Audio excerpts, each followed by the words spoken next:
नमस्कार दोस्तों, मैं हूं पंडित द्रोणाचार्य शास्त्री। फाइनली मैं अब पंजाब में पहुंच चुका हूं और आपके साथ इस तरह से वीडियो में रूबरू हो रहा हूं। मुझे बहुत अच्छा लग रहा है। आज मैं आपके लिए लेके आया हूं एक स्वादिष्ट विरेचन वटी, यानी कि अगर आपको कॉन्स्टिपेशन रहता है, पेट साफ नहीं रहता, गैस बना रहता है या पेट से संबंधित कुछ भी जो परेशानी है, वहां पर एक बेहतरीन तरीका से किसी को भी जो ये साइड इफेक्ट नहीं करता। और यह जो मेडिसिन का जो कंपोजिशन है, ये मेरा खुद का नहीं है, पूर्वाचार्यों के द्वारा लिखा हुआ रसतंत्र सार सिद्ध प्रयोग नामक जो आयुर्वेदिक ग्रंथ है उसमें लिखा गया है। वहां पर इसको स्वादिष्ट विरेचन के नाम से जाना जाता है, तो मैंने इसको नोट किया है। आप इसको सुन लेना, बहुत आनंद आएगा। इसमें जो सोनामुखी बोलते जिसको सनाए पत्ते, वो इसमें पड़ता है। और जिसने इस मेडिसिन को जिसने तैयार किया है और जिस दिमाग के साथ इस मेडिसिन को उन्होंने जो तैयार किया है कि किसी को साइड इफेक्ट भी नहीं होगा, सोनामुखी शरीर के अंदर जाएगा और वो किसी भी प्रकार का कोई साइड इफेक्ट भी न करे, उस व्यक्ति के जो स्टूल है उसको वो पास कर देगा, कॉन्स्टिपेशन को होने नहीं देगा। तो ये है ना बड़ी अच्छी नॉलेज और अच्छी बात, क्योंकि अक्सर देखा और सुना जाता है जो सोनामुखी है वो आपके लार्ज इंटेस्टाइन को कहीं ना कहीं पीड़ित करता है, उसके अंदर एक प्रकार का मरोड़ पैदा करता है, दर्द और ये सारी चीजें देता है। आइए जरा समझते हैं सोनामुखी में जो दुर्गुण है उसको कैसे रसतंत्र सार सिद्ध संग्रह में किस तरह से इसको एक्सप्लेन किया हुआ है और किन जो दूसरे घटक द्रव्य जो यहाँ डाले गए हैं वो इस सोनामुखी के दुर्गुणों को कैसे खंडित करता है, कैसे उसके नेगेटिविटी को काटता है और आपके शरीर में एक अच्छा लाभ ये प्रदान करता है। इसमें दोस्तों एक तो है सनाए पत्ते जिसे हम सोनामुखी बोलते हैं, दूसरा इसमें यष्टि मधु है, तीसरा है इसके अंदर सौंफ, चौथा है इसके अंदर गंधक और पांचवा है इसके अंदर मिश्री। जो सनाए पत्ती वो 10% है और जो यष्टि मधु जो है वो 10% है। इसके अंदर जो गंधक है वो भी 10% है और जो मिश्री है वो 40% है। तो ये बहुत स्वादिष्ट रह जाता है। सौंफ और मिश्री दोनों ही स्वाद को देने वाला है, तो इसीलिए इसको एक स्वादिष्ट विरेचन के रूप में जाना जाता है। तो आइए जरा इनकी जो ये 5 द्रव्यों ने सोनामुखी के अंदर जो नेगेटिव उसका गुण है उसको कैसे कवर किया और ये आपके शरीर में किस तरह से अपने अच्छे और बुरे गुणों को गुरु के बदौलत आपको ये बेनिफिट देता है। इसको एक एक करके गहराई से समझते। अगर आप आयुर्वेद के स्टूडेंट हो, आयुर्वेद सीखना चाहते हो, जड़ी बूटियों के बारे में शोध और परिचर्चाएं वगैरह करते हो, चिंतन करते हो, जड़ी बूटी कलेक्शन करते हो, तो जड़ी बूटियों के बारे में जो लार्ज जो नॉलेज है उसको रखना आपके लिए जरूरी है। पहले हमें जानना होगा, क्योंकि सोनामुखी ही इसका मुख्य घटक द्रव्य है इस स्वादिष्ट विरेचन द्रव्य का। तो आयुर्वेदिक जो ग्रंथकार है उन्होंने इसका गुण धर्म किस तरह से बताया है इसको जानना जरूरी है। सबसे पहले बताया है यह लघु है। लघु होने का मतलब है यह पित्त का श्राव करेगा। जो लघु गुण है वो पित्त का श्राव करता है। गुरु गुण जो होता है वो कफ का निर्माण करता है। तो लघु है, इसीलिए क्या किया, ये जो गर्मी है उस गर्मी को इसने निकालना है। अब कौन सी जगह के गर्मी को निकालेगा वो आगे हम विस्तार से हम उसको पढ़ते और सुनते हुए जाएंगे, ठीक है। लघु गुण है, इसीलिए शरीर के पित्त यानी गर्मी को निकालेगा। यह रुक्ष गुण है। रुक्ष माने सूखा हुआ, जहां ड्राइनेस है। तो इसके यही रुक्ष गुण के वजह से आपके पेट में मरोड़ पैदा होता है। इसमें न केवल रुक्ष बल्कि तीक्ष्ण गुण भी है। तीक्ष्ण यानी जैसे एक आग है, पित्त में रुक्ष और तीक्ष्ण गुण होता है। तो पित्त का गुण इसमें जरूर है, लेकिन लघु होने के वजह से उसी पित्त को ये बाहर निकालने का भी काम करता है। तो सोनामुखी है बहुत अच्छा, देखिए कितने अच्छे इसके घटक द्रव्य है, लेकिन बिना इसको जाने और समझे हम इसका प्रयोग नहीं कर सकते और रोगी को कहीं ना कहीं इससे हानि ही होगा। लेकिन इसके गुणों को अगर आप एनालाइज करो और उसके बाद अगर इसके प्रयोग करो तो आपको जरूर इससे बेनिफिट मिलेगा ही। तो आप जरा सुनते जाइए।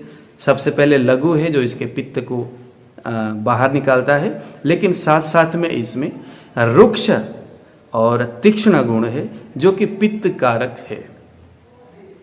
ठीक है, ये क्या करेगा, शरीर के अंदर रुक्षता को और तीक्ष्णता को अभिवृद्धि करेगा।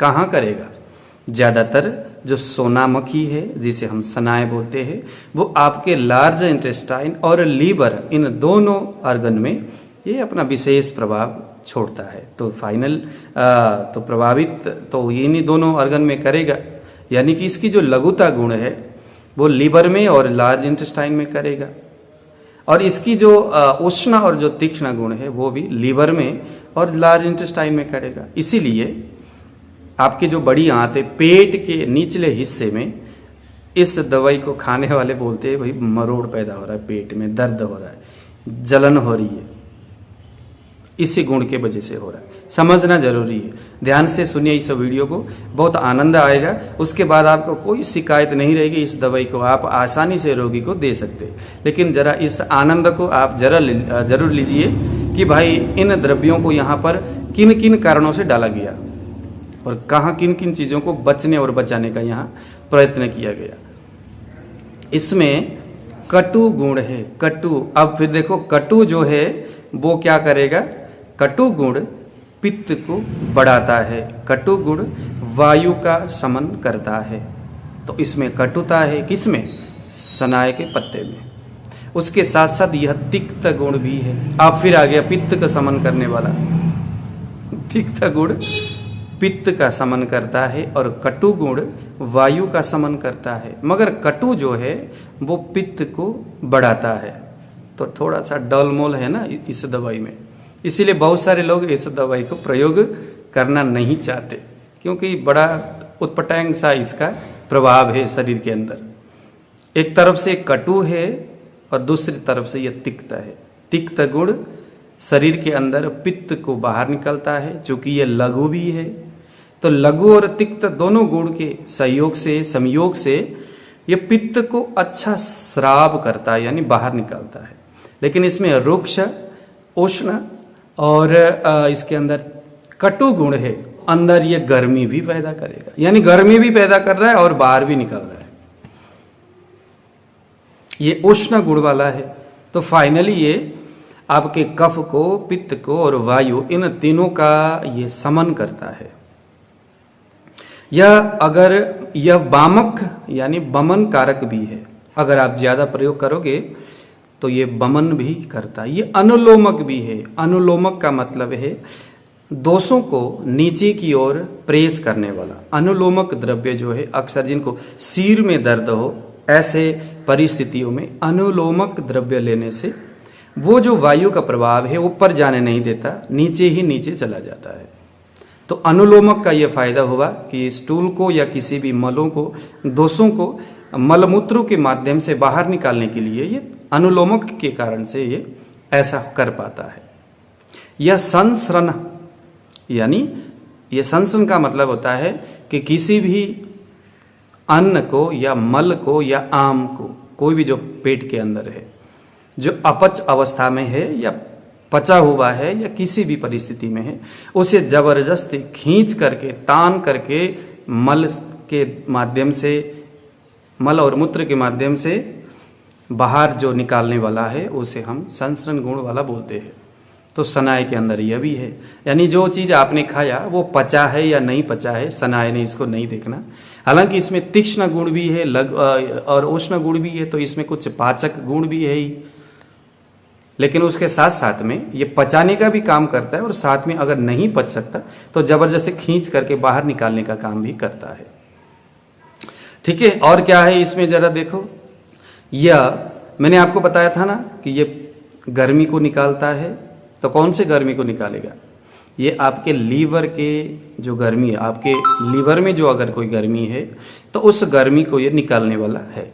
और बड़ी आंत में, जो लीवर में और बड़ी आंत में, लार्ज इंटेस्टाइन और लीवर, इसमें जो पाचक एक्चुअली सनाए, जो सनाए के पत्ते हैं, इसका यही मुख्य काम है कि आपके लीवर में और आपके लार्ज इंटेस्टाइन में से जो पाचक द्रव्य निकलता है, उस पाचक द्रव्य को जबरदस्ती निचोड़ के बाहर निकालना। निकलेगा तभी आपके उस स्थान में बैठा हुआ, सूख करके बैठा हुआ, चाहे वायु बढ़ने से वहाँ के स्टूल वहाँ सूख गया हो, उसके वजह से कॉन्स्टिपेशन हो रहा। अक्सर कॉन्स्टिपेशन वायु के ही बढ़ने से होता है, या पित्त में जो उष्ण गुण है, तीक्ष्ण गुण है, तो उसके बढ़ने से भी कॉन्स्टिपेशन रहता है। तो ऐसे में क्या करेगा ये, इसके अंदर जो एक विशेष गुण है कि लीवर में से निकलने वाला जो पाचक द्रव्य है, जिसे हम पित्त रस बोलते हैं, लार्ज इंटेस्टाइन में निकलने वाला जो पित्त रस है, जो पाचक द्रव्य है, उसे ये जबरदस्ती खींच करके बाहर निकालता है। एक चीज मैं आपको बताऊं, कभी भी इस तरह के दवाइयां जो जबरदस्ती जो बाहर निकालने का काम करता है, जो लीवर से और बड़ी आंत से निचोड़ के जो द्रव्य रस को निकालता है, क्योंकि वो बनने का क्रम तो वहां शरीर में है नहीं भाई। वो जो पाचक रस जब बनेगा तो ही तो वो ज्यादा बनेगा, तो निकलेगा अपने लिमिटेशन में। लेकिन अगर वो बन नहीं रहा है, पाचक द्रव्य तो नहीं बन रहा है, लेकिन ऊपर से आपने सनाए पत्ते वाला कोई प्रयोग आपने किया, तो ये निचोड़ेगा रस को, बट वहां से बन नहीं रहा है। तो आपको क्या होगा, बाद में सनाए पत्ते खाने पर भी आपको समस्या नहीं होता। बहुत सारे लोग बोलते सर पहले पहले तो बहुत आनंद आता था, पेट साफ होता था, लेकिन ये दवाई अब उतना काम नहीं करता। कारण क्या है, क्यों, जितना आपके लार्ज इंटेस्टाइन में और लीवर में पाचक द्रव्य था उसने सब निचोड़ लिया, अब अंदर है नहीं तो क्या निचोड़ेगा। इसीलिए यह जो स्वादिष्ट विरेचन जो द्रव्य है, इस द्रव्य में इन बातों का भी ध्यान रखा गया है कि शरीर के अंदर यानी लीवर और लार्ज इंटेस्टाइन में पाचक द्रव्यों का निर्माण भी हो, नए द्रव्यों का, और जो स्टूल वहां जमा होकर के बैठा हुआ है, मल है ना, वो पचन नहीं हो रहा है, चिपक के बैठा हुआ है, तो उसको वो खींच करके बाहर भी निकाले, उसका पचन भी करे। तो सनाए पत्ती जो है वो सभी चीज को कवर करता है। समझ करके प्रयोग करना अगर आप सीख गए तो सनाए पत्ती से आपको बहुत आनंद मिलेगा और आपका अच्छा नाम भी होगा। और क्या करता है ये, यह लार्ज इंटेस्टाइन को इरिटेशन करता है। अब इसमें जो खराबी है बस 2-4 चीजें हैं। लार्ज इंटेस्टाइन को यह क्या करता है, यह इरिटेशन करता है, और दूसरी बात ये पेट में मरोड़ पैदा करता है, ठीक है, और वहां कुछ इन्फ्लेमेशन को उत्पन्न करता है। फलस्वरूप वहां के मल को लिक्विफाइड करके पतला कर देता है ये, बस यही एक बात है। क्योंकि सनाए पत्ती का जो मुख्य काम मैंने ऊपर आपको गिनाया, उसने अंदर जाते ही जो अपना काम करना है वो काम यही है कि आपके लार्ज इंटेस्टाइन में बैठा हुआ जो मल है, जिसके न निकलने के वजह से आपको जो कॉन्स्टिपेशन हो रहा था, ये क्या करेगा, उसके अंदर एक प्रकार से इन्फ्लामेशन पैदा करके, कुछ हीट को पैदा करके, कुछ गर्मी को पैदा करके, उसको जो सूखा हुआ जो भाग है उसको लिक्विड फॉर्म में लाने का ये प्रयत्न करता है। और जब वो लिक्विड फॉर्म में आ जाता है तो फिर उसे क्या करता है, अपना जो संसरण गुण से उसे बाहर भी खींचता है, खींचने का भी प्रयास करता है। तो इन सारे प्रोसेस से जो पेशेंट है उसको कहीं ना कहीं मरोड़ पैदा होता हुआ और पेट में दर्द पैदा होता हुआ उनको महसूस होता है। अब यहाँ जो 5 प्रकार के जो घटक द्रव्य जो डाला गया, वो घटक द्रव्य इस सोनामखी यानी इसी सनाए पत्ती के इन अवगुणों को देख करके उस अवगुणों को कवर करने के लिए डाला गया है। जैसे यहाँ 10% सौंफ डाला गया है, आप इसको खुद भी अपने घर में बना सकते। तो क्या हो गया, 10% सोनामखी डाला, अब यहाँ आपने 10% सौंफ डालना है। तो देखो जो सौंफ जो है वो क्या काम करता है, सौंफ सोनामखी के इस जो इरिटेशन वाली जो साइड इफेक्ट है, जो उसमें जो इन्फ्लामेशन जो पैदा होता है, ये 2 अवगुणों को ये होने नहीं देता या उसको कवर कर देता है या कम कर देता है। तो हुई ना बात। सोनामखी में जो अवगुण है क्या क्या था आपको मैंने बताया, उस अवगुणों से आपको बचना है, उस दूषित प्रवृत्ति से आपको बचाना है। तो आपने क्या किया, यहाँ हमारे महर्षि ने इस जिसने जो ग्रंथकार है, जिन्होंने इस फॉर्मुलेशन को तैयार किया, बड़े सोच समझ करके कि भाई चलो सौंफ डाल देते हैं।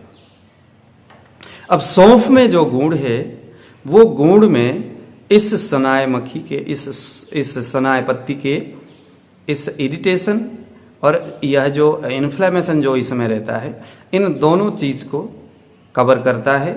मीठा भी है, यह दीपन पाचन भी करता है, दीपन पाचन भी हो रहा है।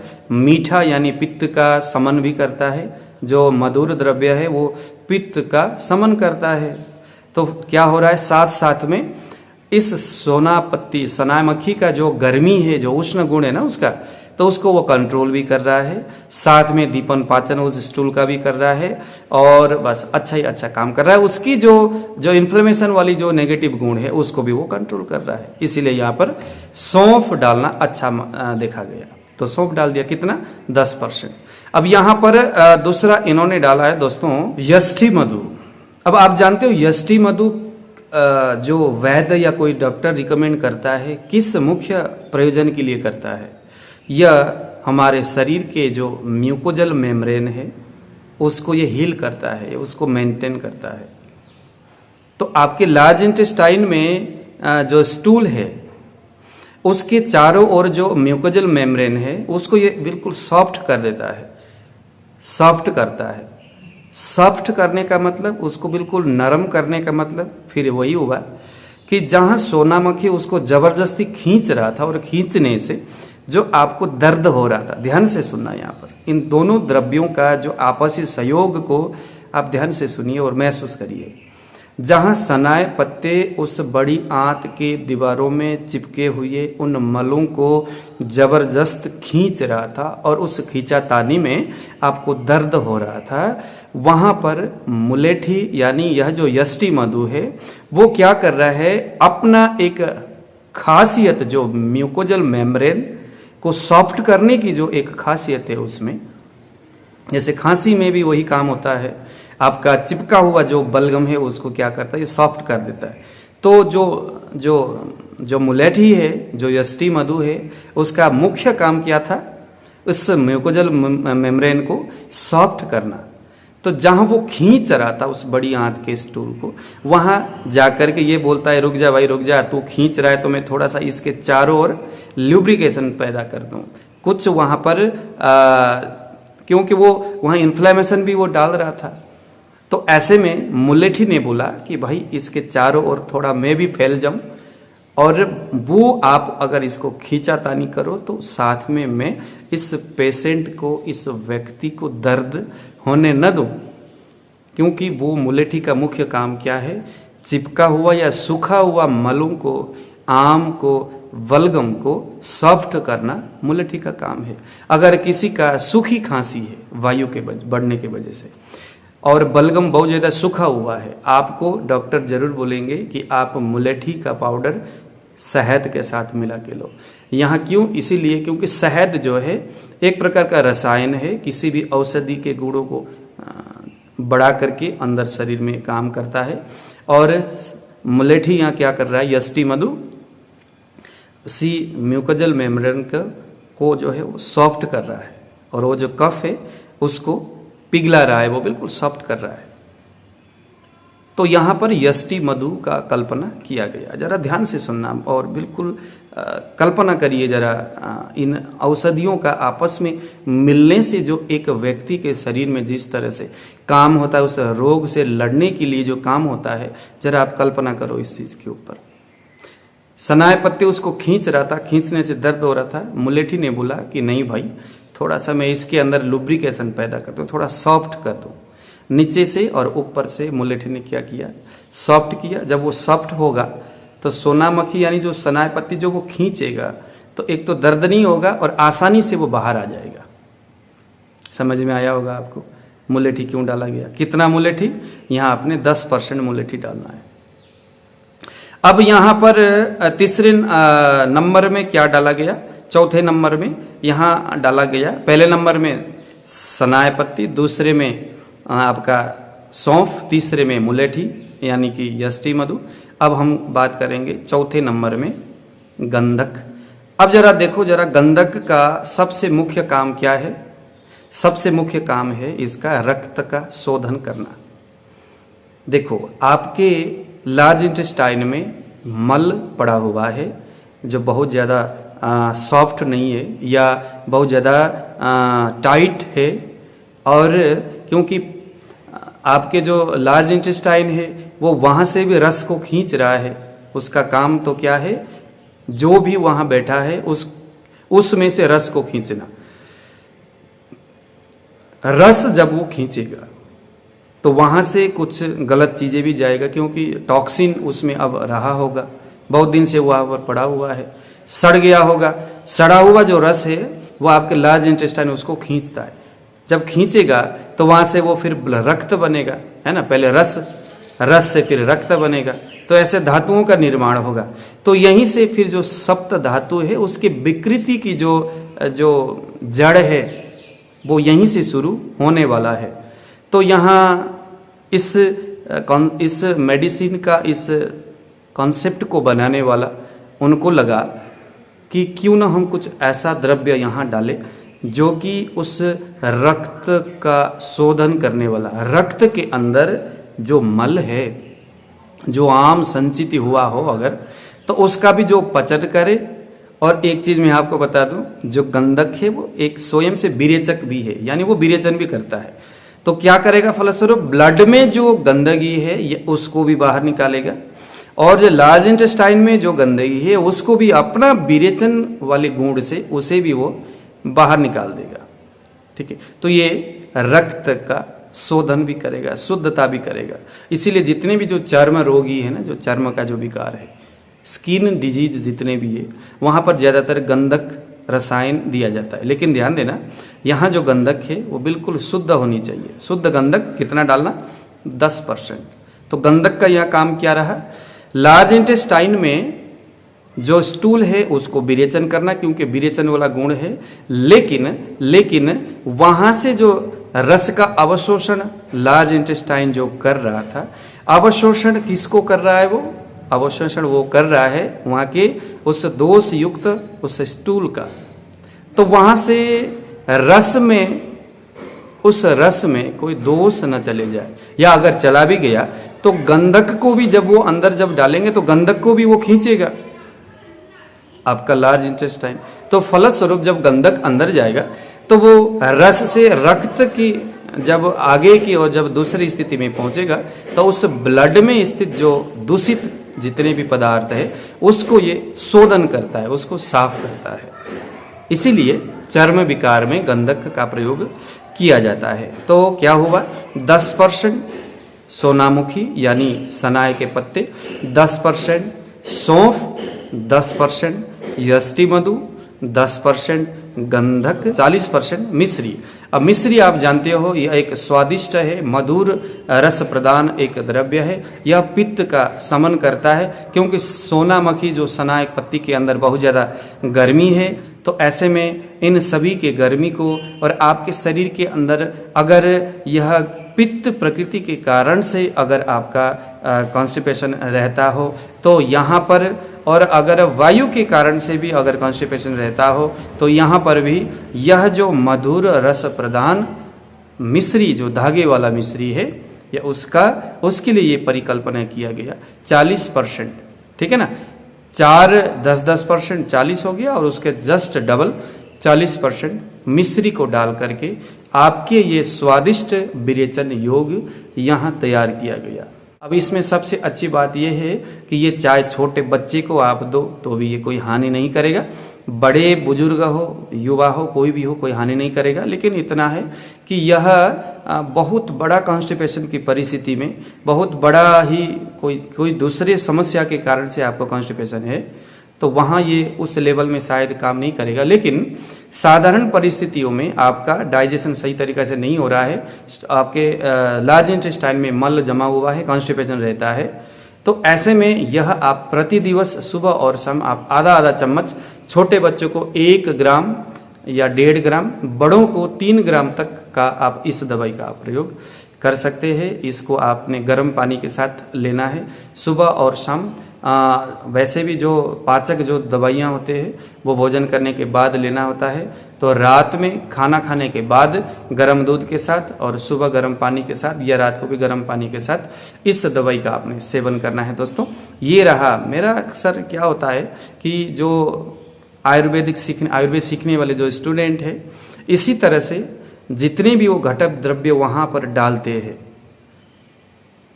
उन घटक द्रव्यों का एक आपस में जो संयोग है किस प्रकार से है कौन सा दवाई किस दवाई के अच्छे और बुरे गुणों को कंट्रोल करता है और वो स्वयं से शरीर के अंदर किस प्रकार से वो काम करता है। ये चीज़ अगर आप स्टडी करते हो, नॉलेज में रखते हो, दिमाग में रखते हो, तो बहुत आनंद आएगा कि आप किसी भी पेशेंट को जब आप इस मेडिसिन को देते हो तो देते वक्त और जब उसको कभी उसका साइड इफेक्ट होगा भी तो आपको कुछ भी जरा भी सोचने की ज़रूरत नहीं पड़ती। कोई भी पेशेंट आपके पास आ गया, अब इस दवाई को जो मैंने आपको वीडियो में बताया, अब आपको जरा सी भी कोई हिचकिचाहट नहीं होगा कि यार ये किसको दिया जाए और किसको नहीं दिया जाए, क्योंकि मैंने बताया इसमें कौन कौन से द्रव्य किन परिस्थितियों के लिए डाला गया है, वो क्या काम करता है और किस तरह से शरीर के अंदर वो अपना प्रभाव दिखाता है, ये मैंने आपको समझा दिया। तो दोस्तों इसी तरह के आयुर्वेदिक डीपली नॉलेज को पाने के लिए आप मेरे इस चैनल को जरूर सब्सक्राइब करें। आने वाले समय बहुत जल्दी मैं एक ऐसा दिव्य नॉलेज आपके सामने मैं शेयर करने जा रहा हूँ जो कि एस्ट्रोलॉजिकल मेडिकल साइंस एक बहुत अच्छी चीज़ है। इन दिनों कोरोना की वजह से बहुत दूर दूर से पेशेंट आपके पास नहीं आ सकते। ऐसे में अगर आपके पास ज्योतिष का नॉलेज है, जो किसी भी पेशेंट की कुंडली को देखते ही आपको यह पता लग जाए कि भाई इस आदमी में क्या समस्या है, अभी क्या है, पहले क्या था, किस कारण से है और आने वाले समय में क्या हो सकता है। आप क्या यूरिन को परीक्षा, नाड़ी परीक्षण वगैरह जो आप करते हो, लेकिन पेशेंट तो आपके पास आ नहीं पाएगा। तो ऐसे में अगर आप यह ज्योतिष से रोग परीक्षण करने का एक विशिष्ट जो नॉलेज अगर आपके पास है तो आपको बस नाचने का और उछलने का मन करेगा। दोस्तों ज्योतिष जो है ना बहुत विशाल, बहुत बड़ा एक ग्रंथ है और एक सब्जेक्ट है। बस आवश्यकता है प्यार के साथ, विश्वास के साथ उस चीज़ को स्टडी करने का। तो आने वाला समय में आपको जूम के माध्यम से भी, ऑनलाइन से भी मैं आपको अगर आप चाहे तो मैं इसका ट्रेनिंग दूंगा, आपको मैं सिखाऊंगा। आप अगर चाहोगे किसी भी इंडिविजुअल व्यक्ति के लाइफ को एनालाइज करने का तरीका भी मैं आपको सिखाऊंगा। अगर आप डॉक्टर हो, वैद्य हो या आयुर्वेद के क्षेत्र में हो और आप चाहते हो कि मैं किसी व्यक्ति के जो पेशेंट है उसके रोग के बारे में अच्छा डीपली एनालाइज करने का नॉलेज मुझे मिले, तो उतना तक आपको सीखने में आपको आगे बढ़ना चाहिए और मैं आपको एक अच्छी तरह से मैं इसको सिखाऊंगा, क्योंकि मैं आचार्य हूं और इसी सब्जेक्ट के ऊपर मैंने अपना स्टडी किया हुआ है। मैं आपको बढ़िया सिखा सकता हूं। तो आज दोस्तों दीजिए विदा। जय श्री राम।